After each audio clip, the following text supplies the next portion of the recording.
Thank you. I'm going to sketch you guys now from here. No, I won't.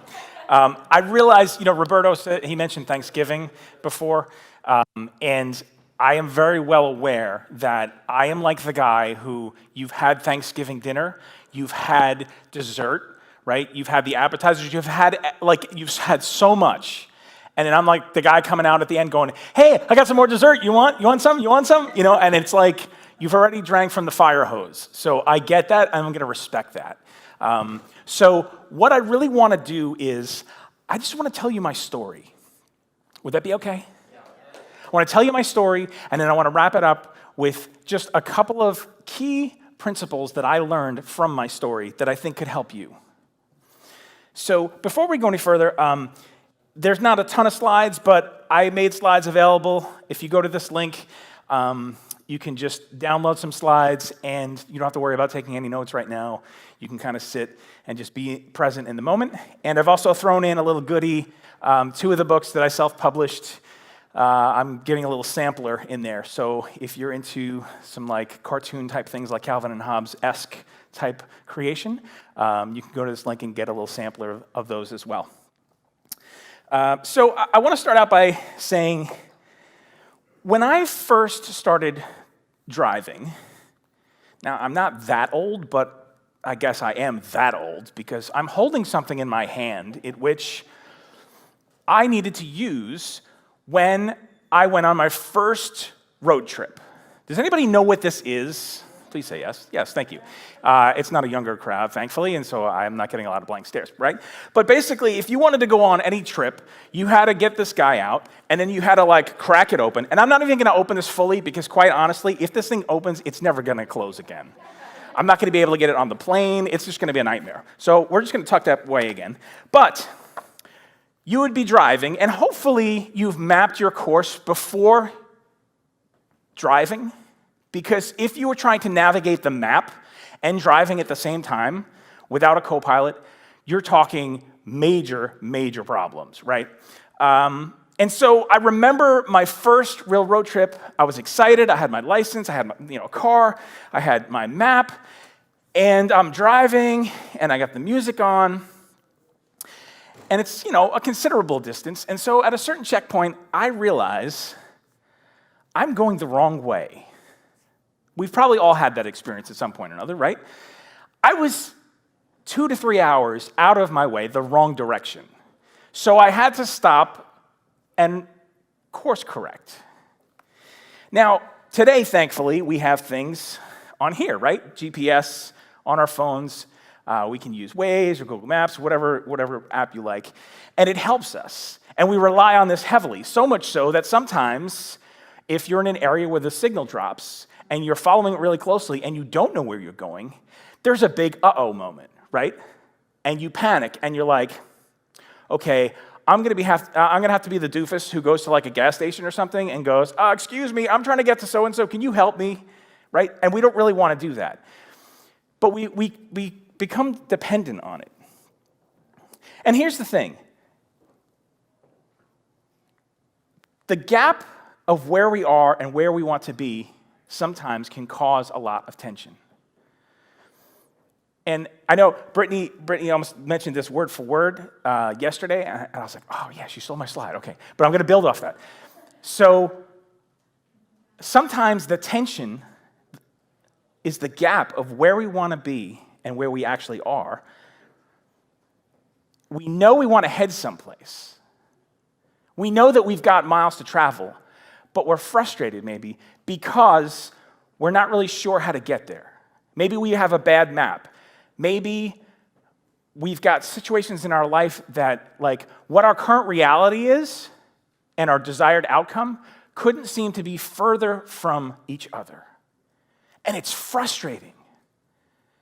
And we're like, would someone someone come alongside me and help me? Somebody be my guide. Somebody give me the map. Somebody, show me where to go and what to do. Because this tension is weighing on me all the time. I know there's things I want to create, but I just can't seem to get any traction. And I'm not really sure what to do about it. How do you move forward when you find yourself in that place. I found myself in that place. And quite honestly, sometimes I still do. And maybe you do, and that's why you came this weekend.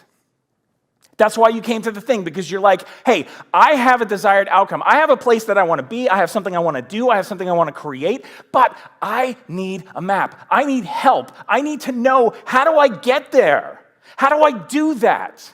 Someone come alongside me, and I hope that somebody this weekend has come alongside of you and given you something that has changed your course maybe, or rerouted you a little bit, or helped you in some way that you're going to go home and implement it.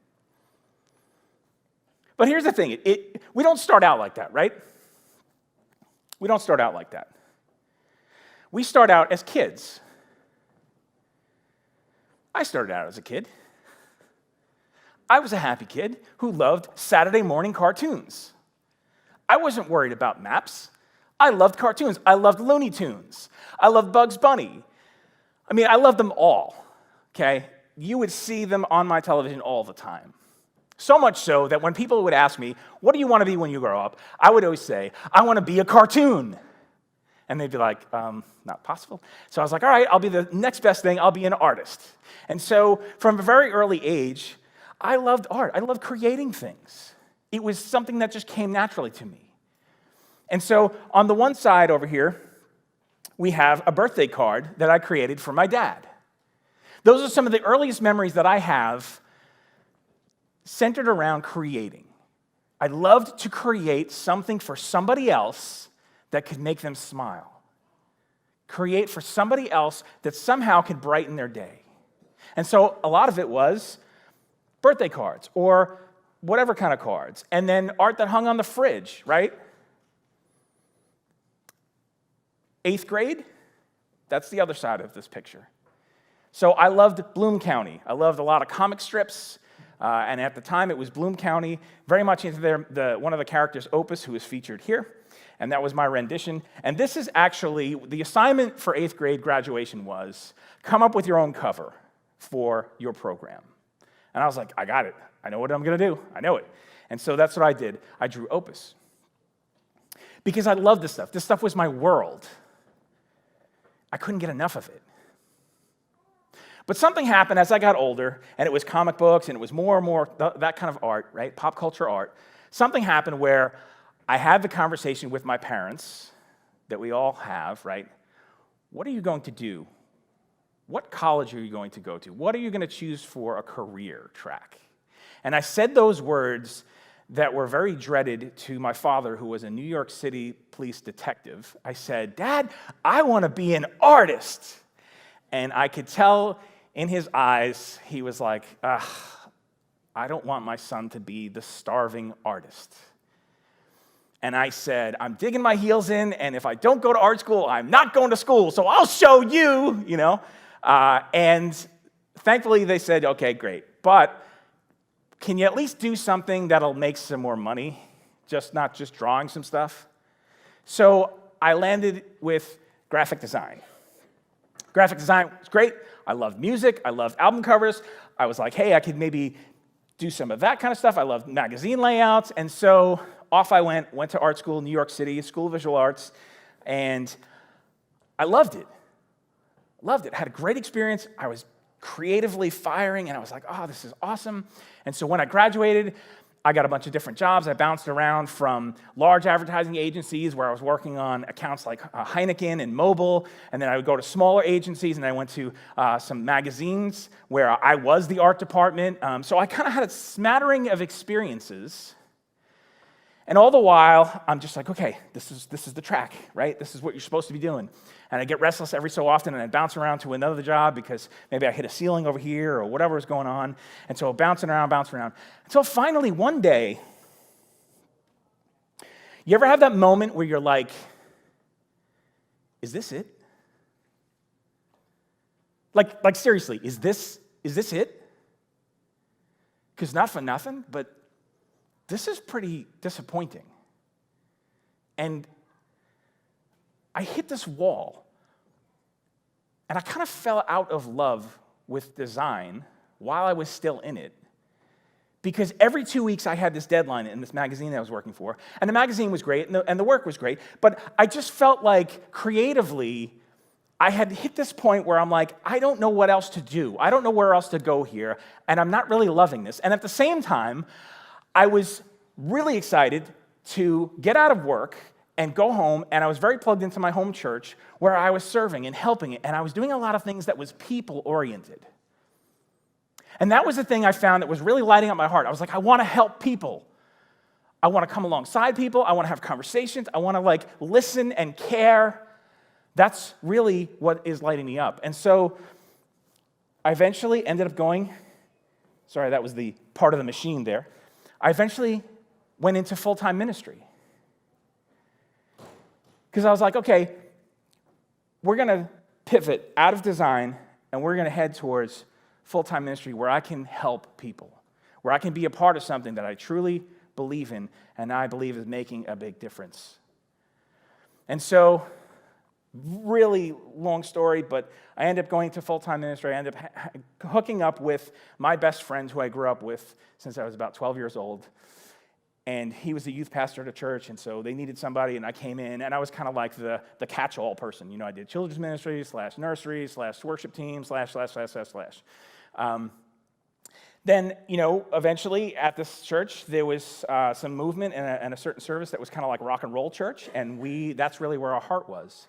And so it became obvious that it was time to plant a church, to start a church of our own. And so my brother-in-law and best friend, he was really feeling this. He was like, yes, this is the thing I really feel drawn to, and I had to wrestle with it. Is that what I'm supposed to be doing? And I felt, yes, this is good. And so both of us went out. We're going to start this thing. How do you start a church? I don't know. So let's talk to some people. Let's figure some stuff out. A lot of things happened. Some crazy, wonderful, amazing things. I mean, we were given a building. Who gets a building, just given to them? Nobody, right? But we had this building given to us. We had so much traction from day one. It was starting to take off like a rocket. Really crazy thing, and I can't go into this right now because I know it's going to bug you, but talk to me later. We had somebody put in the offering a $3 million winning lottery ticket, okay? Just crazy stuff that does not happen. All the stuff was great, and it's like, yes, and from the outward appearance, everything's up and to the right. People are coming, lives are being changed, there's growth massively. But inside, I felt like I was being crushed. And I'm like, why? Why is this happening? I'm in a place where things are, I should be beside myself with all the great things that are going on. But yet I feel like I'm being drained, and I feel like I'm being crushed, and I feel like the thing that should be giving me life is actually taking my life. And I got to this point where somebody came to me one day, about 5 years into our church plant, and they said to me, Mike, I feel like you're not yourself. And I didn't really know what to do with that, because I'm like, who else would I be? I'm just me. I just kind of get up and I do what I got to do, and But what had started to happen was that I started to take on roles and responsibilities that I'm not really trained and gifted to be in those roles. And I wasn't doing creative things. As a matter of fact, I had taken a 10-year hiatus from art. 10 years where I did no personal arts whatsoever. And I didn't know it at the time, but it was really starting to catch up to me. And I hit this wall of depression. I hit it hard. And things just started to crumble. And it became obvious that I needed to leave the church that I helped plant. And it became obvious that my relationship with my best friend was suffering, and we were hardly friends anymore. And it became obvious that I needed to leave the community of faith that I had to find strength in at one point. And I had to leave family. And because of the financial implications of all that stuff and not knowing where I was going to go, we had to sell our home and move into the basement of my in-laws. And I was like, what is happening? Is this what life looks like now? Did you ever have a moment like that where you're just like, what the crap is going on? Like, why is this happening? And for me, right, so I'm in the church world, and I'm like, God, I'm working for you. Can you throw me a bone here?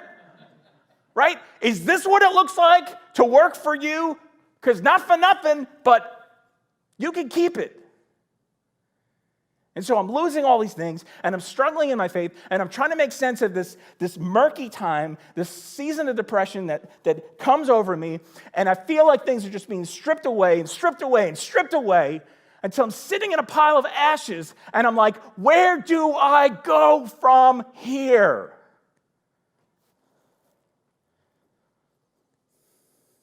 How do I begin again? Or can I? Is this it? Am I done? That sucks. I don't want that to be my story. And as I sat there on the ground, and I'm like, I don't know if I can handle one more thing. And then I get the news that my dad has cancer,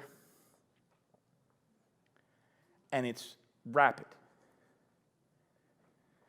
And in the span of having to leave the church and my job, not having a home, not knowing what comes next, no community, relationships being torn. And then I hear your dad has cancer and he's got only a few months left. And I'm like, what is going on?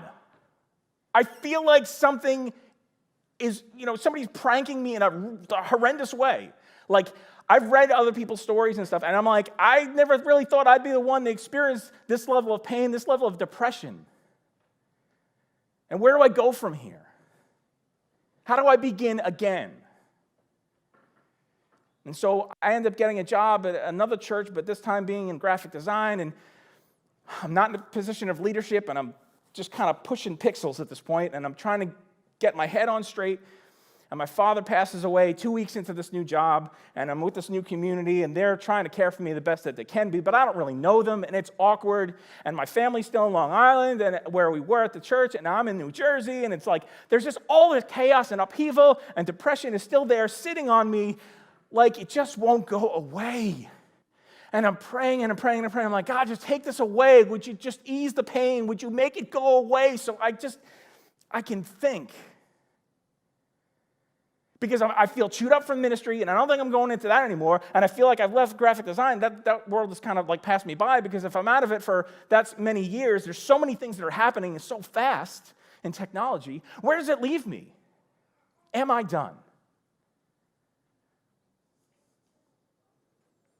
And I just remember going for these walks and writing in my journal and struggling and praying and crying. And I hope that my story's not over.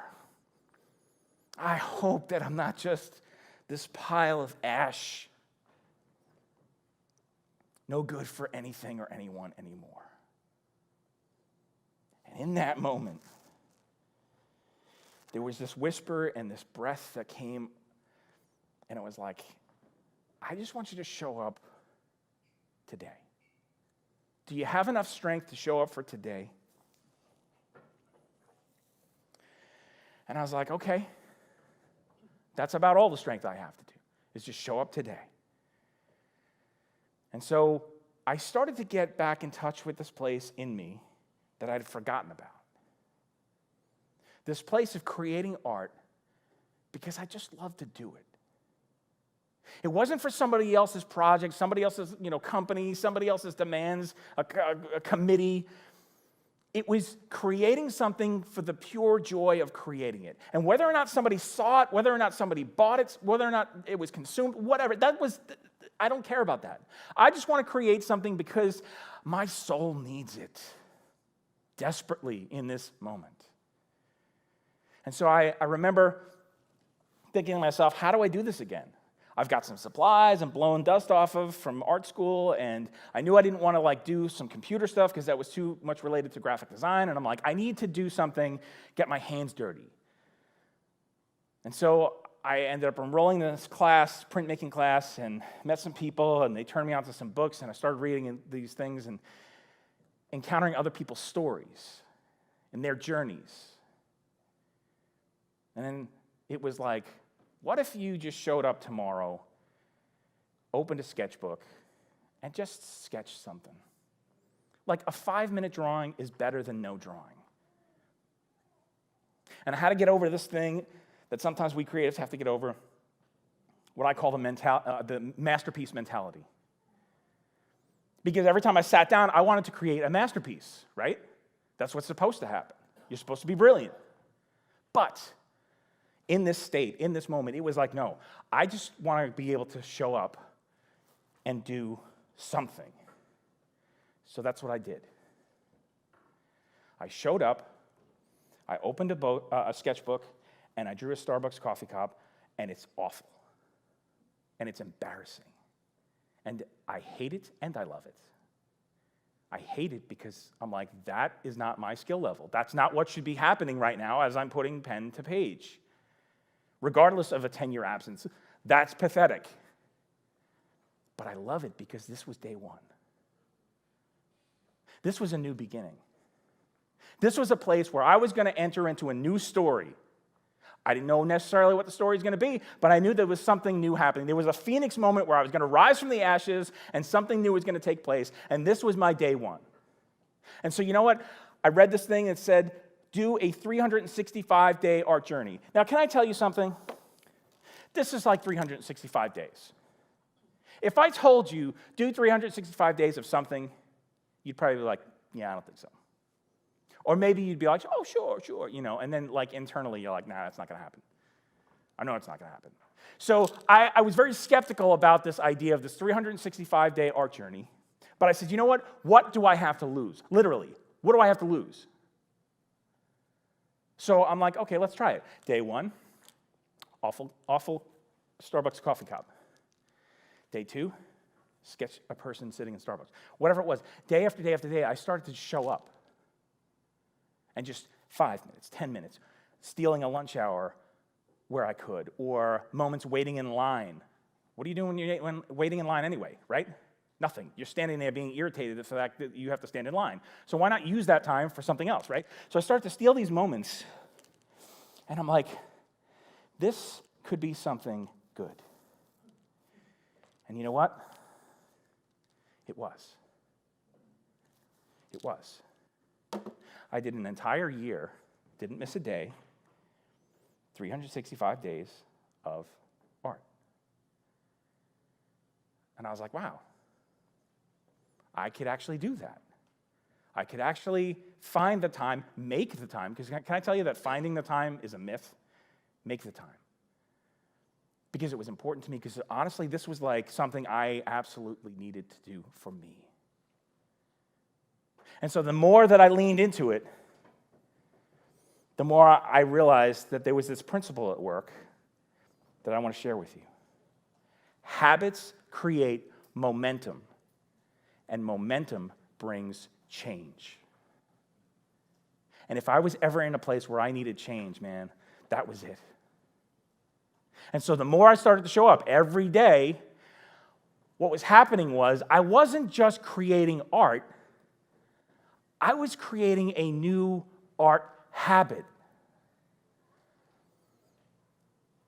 And things started to change. Now, it's not like depression just up and left and was like, oh, art's in your life, so see ya. Guess I can't hang around anymore, right? I still had to work through stuff. I still had to go to some counseling. I still had to wrestle. But when I was in the midst of my depression, the thing that scared me the most was the fact that I felt like I had no hope. And I had always taken pride in myself that I always felt like I was a hopeful person. So here I was thinking, where is my hope? I mean, intellectually and spiritually I know, but I felt like it was gone. It vanished, and I couldn't find it. And so the more I leaned into my art journey, the more I just kept doing some stuff of going, what do I feel like doing today? What type of material do I want to use? How am I going to experiment? Does it matter? Because if I do something today that sucks, it doesn't matter because I'm going to get up tomorrow and I'm going to do something new, right? So every single day, I'm going to get up and I'm going to just do whatever it is that my heart is telling me to do. And I'm not going to care about whether or not somebody else is going to buy it. I'm not going to care about whether or not somebody else is going to think it looks good, or even my internal critic if it's going to tell me that it looks good. I'm just going to show up and do it because that's the mode I need to be in right now, is to show up. Keep showing up. Develop this creative habit. This is 7 years of daily art making. 7 years. Thank you.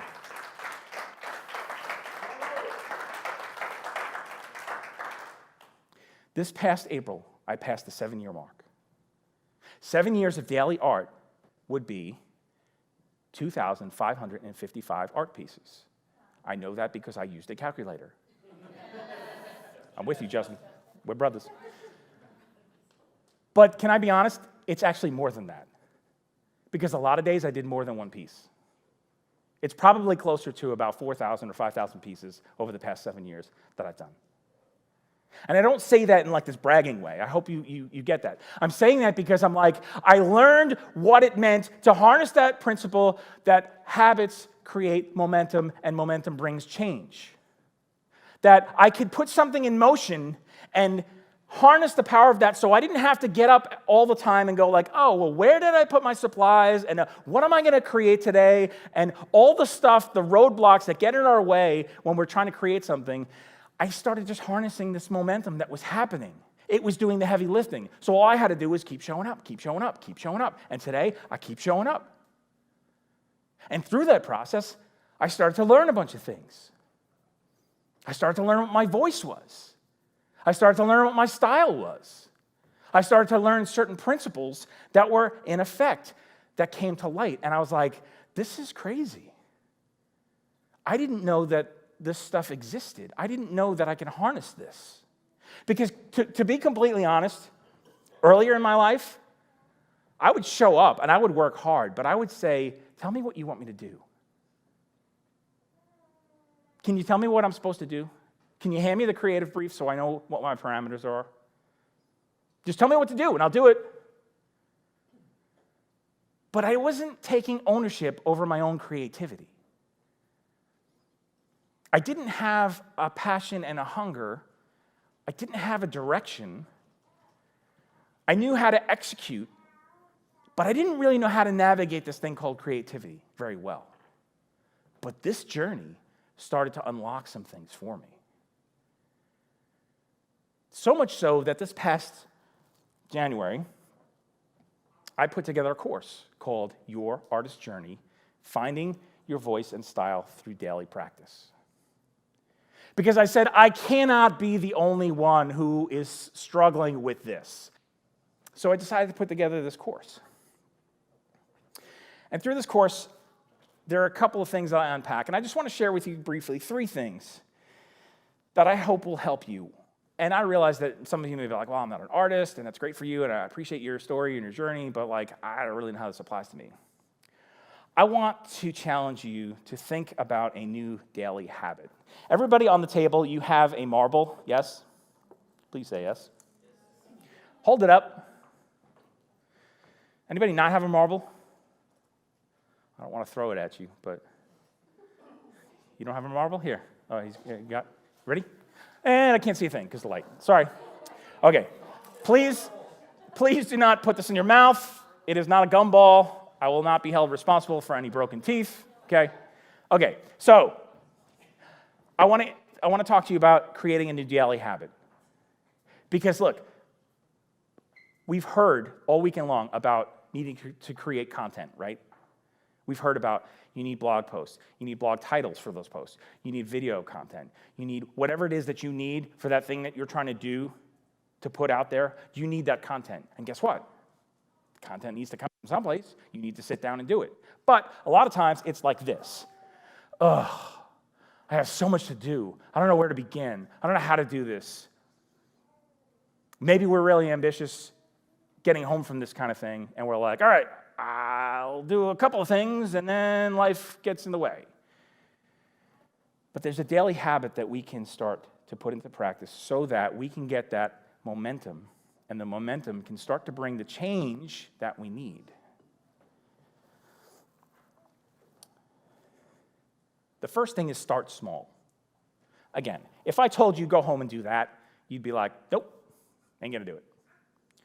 But if I said, can you take 7 marbles and hold them in your hand and say 7 days, a week?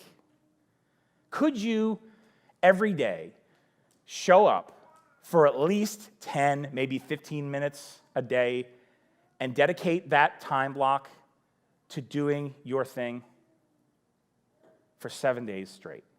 I think most of us would be like, yeah, I could do that. That seems manageable, right? For me, it was showing up and saying, I'm going to draw 7 days of people that I see in crowds. I'm just going to go out and sketch some faces. And then when that 7 days is over, I'm going to do another 7 days, maybe of animals. I'm just going to start to play and experiment. I'm going to start to change up some of the topics so that I don't get bored. And that's the thing. It needs to be challenging enough so that you'll stick with it, but not so challenging that you're like, forget it. Because if you've ever played a video game, especially today's video games, I sound like the old guy, of course, but today's video games, it's like you pick up the controller and it's like you're dead already. And you're like, I didn't even do a thing. What happened? You know? And these kids are like, and there's things happening, and you're like, it's too hard. The learning curve there is not worth it. So it can't be so challenging that you won't do it, and it can't be so easy that you lose interest in it. So 7-day period, you can do something. You can pick something, and even if it's, again, maybe 10 minutes a day, you can block that out and say, let's do this. And that leads me to my second one, right? Schedule it. Block it out. Because the reality is, if we don't put it on our calendar, it's not going to get done. We put important things on our calendars, right? Doctor's appointments, dates, parties we're going to, conferences we want to attend next year, right? We put those things on our calendar because they're important to us. And I know, like, if you're creative, you're feeling the urge to push back. I hear you right now because I was this person too. Mike, that sounds like the least creative thing that you could do. Schedule it?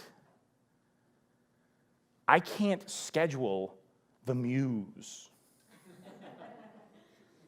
She's a wild one. She comes and goes, she pleases. I don't know where she is. But let me tell you a reality. If we go with the flow, our flow will eventually go, causing us to drift. I'm going to say that again. If we go with the flow, our flow will eventually go, causing us to drift. Because intentions aren't enough. We know that. I know that in other areas of my life because I'm like, hey, I got to get to the gym. Do I get there? No, I don't get there.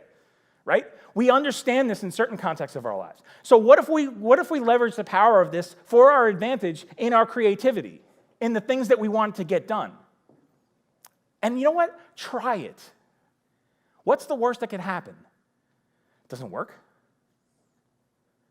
Well, does that leave you in a worse place than maybe where you are now?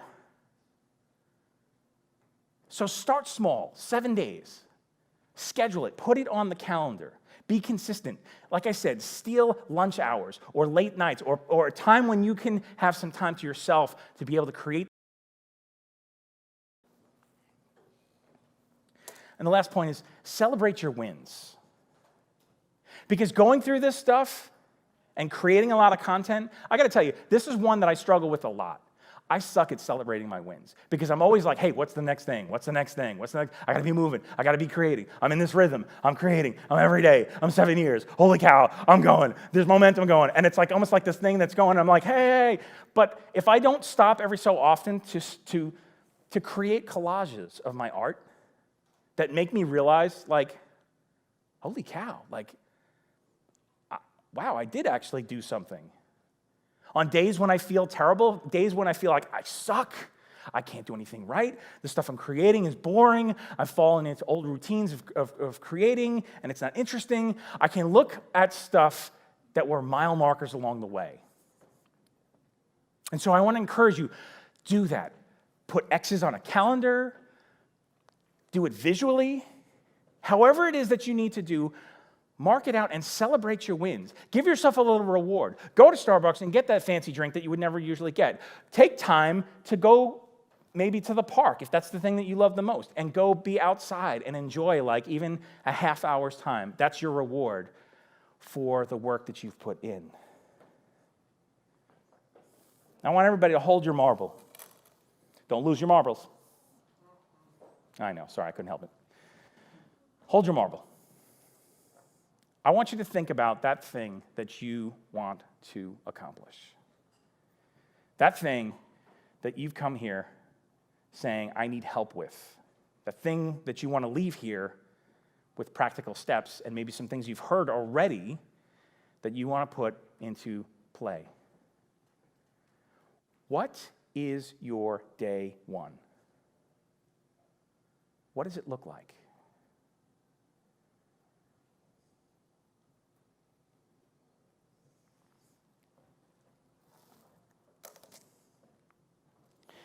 The idea is to develop your new habit that is biased towards action. In the beginning, you're going to do some stuff that's going to be crappy. It's not about the masterpiece. It's about developing the habits that gets you into the place of showing up daily. So give yourself grace, experiment, play, and adjust accordingly. Pivot where necessary. But get into the habits of showing up every day.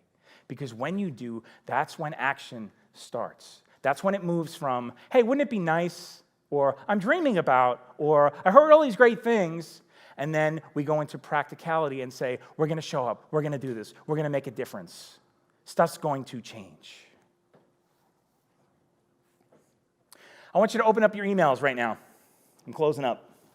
Open up your emails, your phones, laptops, whatever. If you don't have something like that with you, get a notepad, whatever it is.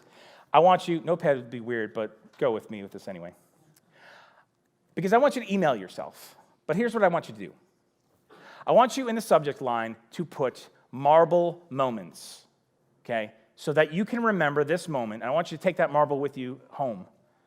Try not to lose it on the way. Put it someplace when you get home, maybe where you look often. And I want you to, in this email, right in the body of the email, in the next 7 days, I will commit blank minutes, 5 minutes, 10 minutes, 15 minutes, whatever it is that you think is doable, to doing and then fill in your action. I'm going to commit 15 minutes for the next 7 days to draw animals. I'm going to spend the next 7 days committing 10 minutes to creating blog headlines. Whatever it is, just drill it down so that it's small. A step, practical. Then what I want you to write another sentence and say, following that, I will commit the next set of 7 days to fill in the blank, how many minutes, to doing a next step. Because here's the thing that I found. Once you get in a rhythm, it's easy to be in the rhythm. But if you miss a day, you're like, ah. And if you miss 2 days, you're like, ah. And then it's really easy to be like, forget it. It was something I tried, but I failed, and I don't really want to talk about it. I found that if you have your current 7-day block, or whatever, however many time block that you want to put in there, we're using 7. If you have 7 days, and you already have your next ones planned out, as this one is ending, you can just kind of pass the baton and head right into your next 7. And keep doing that. Keep building. Build links between time segments so that you can keep showing up. Keep it interesting. Keep it so that you're engaged in the process. Keep it so that you can use the momentum that you have going. And if you miss a day with something, fine. Give yourself grace, but show up and do it again tomorrow. Again, it's about building that habit and harnessing that habit. When you're done with that, I want you to send yourself the email. But I don't want you to open that email in the airport, later on, when you're checking your email, whatever. I want you to open it when you're back in your work environment. And I understand that some of you guys, you're like, you're mobile, you're all over, your work environment is always with you. But when that place when you're like, I am in go mode, I want you to open this email then, and I want you to look at it, and I want you to solidify what it is that you said that you would do, your marble moments. Because here's the truth, guys. You're either sacrificing for your thing, or you're sacrificing your thing. You're either sacrificing for it, or you're sacrificing the very thing that you say you want. Because we can talk all day about dreams and ideas and come and get pumped up and cheerlead, but at the end of the day, if we don't do something about it, if we don't sacrifice, make the hard choices, and put steps into action, that thing is not going to ever happen. And for some of us, that's what's happening for years. I can say that because that was me at one point. Years. It's time to start closing the gap of where we want to be and what our current reality is. Take your marble moments and go. That's it.